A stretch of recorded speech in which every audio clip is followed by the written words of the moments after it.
Hello everyone, welcome back to Cosmophile Tarot and welcome back to our weekly intuitive reading. So this weekly reading from August 18 to August 24, ito po ay for water signs, Cancer, Pisces, and Scorpio. Again, this weekly reading from August 18 to August 24 is for water signs, Cancer, Pisces, and Scorpio. Paalala po, bago tayo mag-umpisa, ito po ay collective reading. So, hindi po lahat ng water signs ay kayang makarelate sa lahat ng aspect na ating babasahin for today. Pwedeng sa business po makarelate, yung iba, o yung iba naman po sa career, yung iba naman sa health and sa love life. So, it depends po. Kung ready na po kayo, let's start.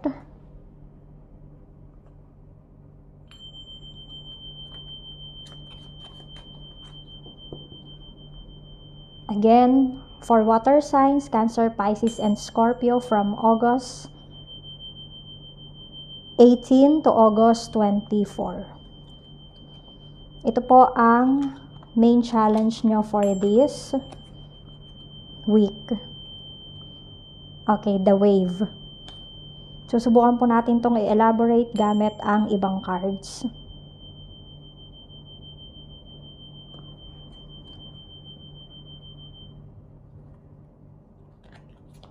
Show me the first card for water signs, Cancer, Pisces, and Scorpio. Ano po ang first card natin for your business this week? Learning. Second card, respect. Communication for your health. And freedom for your love life. Okay, subukan pa natin kumuha ng cards. Ano itong learning, ano itong respect, at itong communication. Okay, we have Seven of Wands reversed. Meron tayong Hierophant reversed. The Star reversed. At King of Cups upright position. Okay, kumuha tayo ng additional cards pa to further elaborate what the cards mean. For our first card sa inyong business, meron tayong live in the moment, career, imagination, heart of the matter for your health, and okay, work of art for your love life. Okay, kumuha pa tayo ng isang card, no? Our last card will be sunglasses.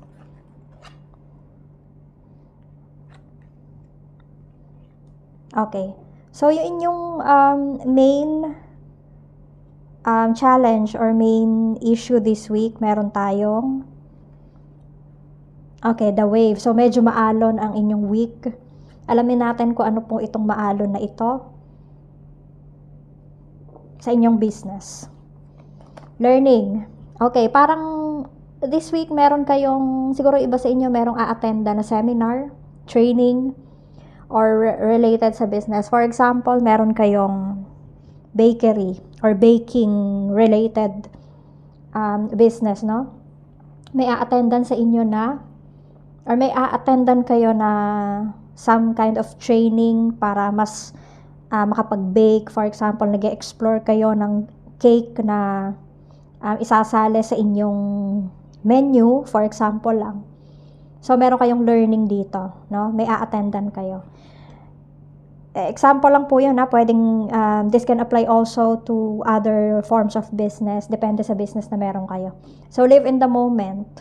What you are looking for is with you. So, yung iba sa inyo kung natatakot po na kagaya nga dito, no, kung meron kayong training or meron kayong, siguro iba sa inyo nagte-TESDA, mga ganon, mga training or short courses na magagamit nyo sa inyong business. Ang sabi dito, live in the moment. Huwag mong masyadong dibdibin, i-enjoy mo yung process. Mag-enjoy ka lang, mag-aral ka lang. Kasi minsan kapag masyado nating sineseryoso yung mga bagay-bagay ay imbes na matuto tayo, no, parang hindi rin pumapasok sa isip natin kung ano yung pinag-aaralan natin. So, better enjoy it. Yun ang sabi ng cards mo, water signs. At meron dito, these 2 cards are clarified by 7 of Wands. So, meron dito exhaustion. Ayan. Overwhelmed ka, ayun. Kaya pala sabi, live in the moment. So, itong learning process mo na to, embrace it. Para kumbaga challenge accepted. So, imbis na ma-overwhelm ka, no? Parang meron nga dito, quitting, sabi, giving up. I-enjoy mo lang kasi meron kasing aspect ng learning, no? Learning process na imbes na maging stressful sa atin, we can enjoy. So, ayan, wag mong masyadong seryosohin, i-enjoy at trust the process. Matututunan mo rin yan, water sign.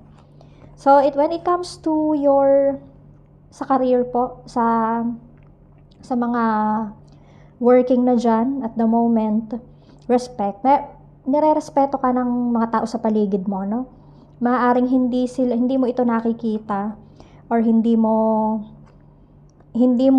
parang kumbaga minsan kasi parang sa atin, no, ang tingin natin sa ating mga katrabaho ay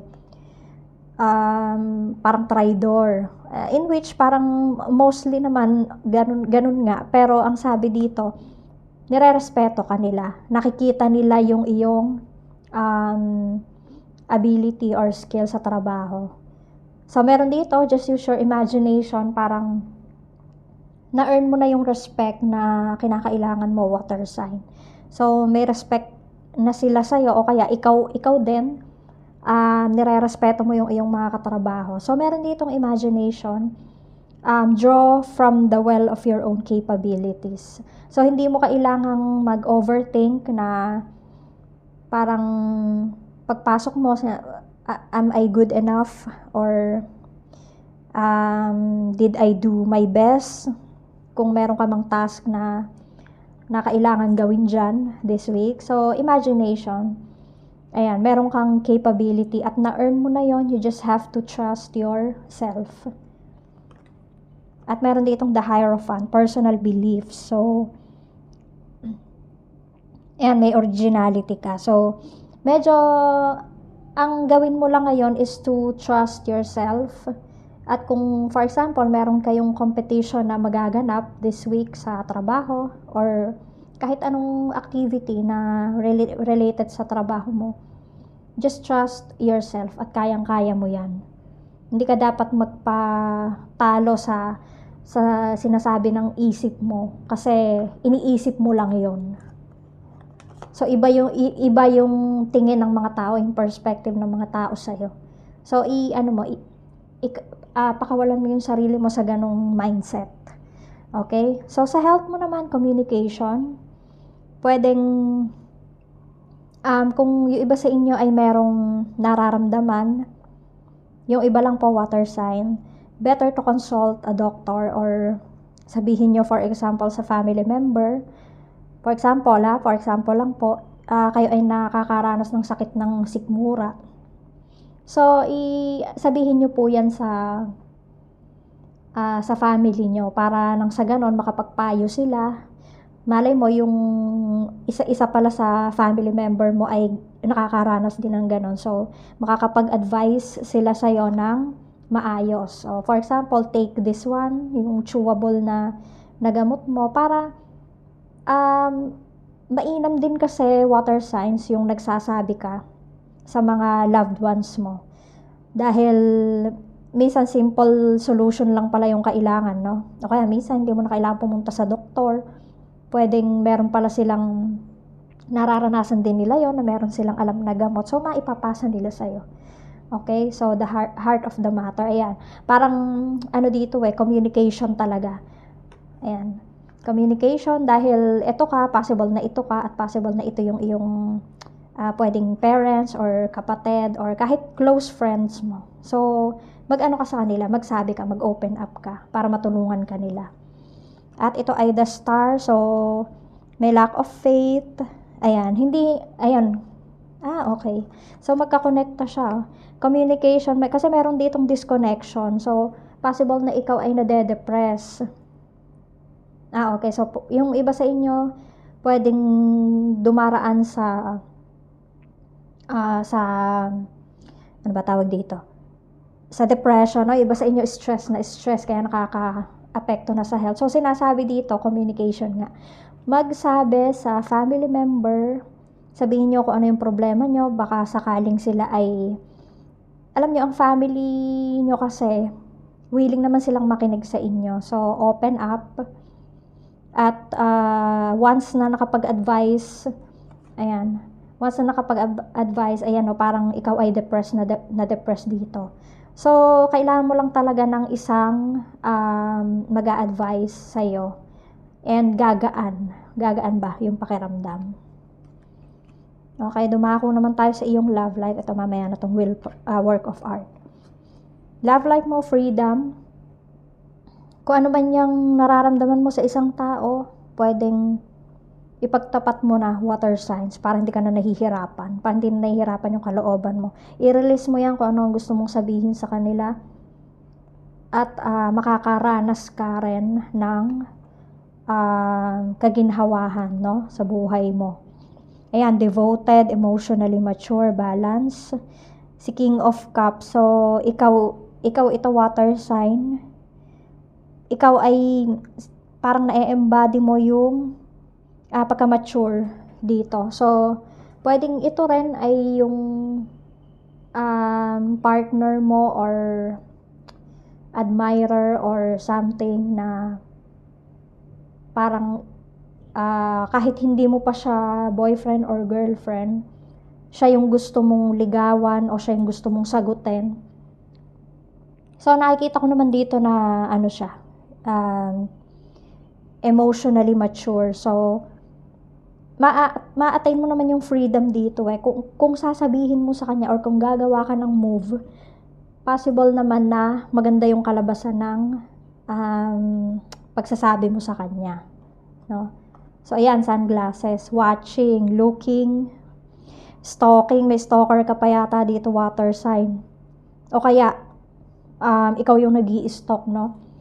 Yun, kaya pala sinabi dito na may freedom, no? Kasi, sunglasses, no? Nakatingin ka lang sa mga picture niya, nakatingin ka sa kanya sa malayo. So, hanggang doon ka na lang ba, water sign? Kailangan dito, sabihin mo sa kanya. Or lapitan mo siya, makipagkaibigan ka, mag-open up ka, pwede mong kunin yung number, pwede mong sabihan siya na pwede ba tayong maging magkaibigan? Yung hindi ka lang nakatingin sa kanya, no? So, yung sunglasses dito, possible din na may gaslighting kasi parang meron ka rin ditong kakilala, no? Kaibigan na pumipigil sa'yo na gawin yung mga ganong bagay.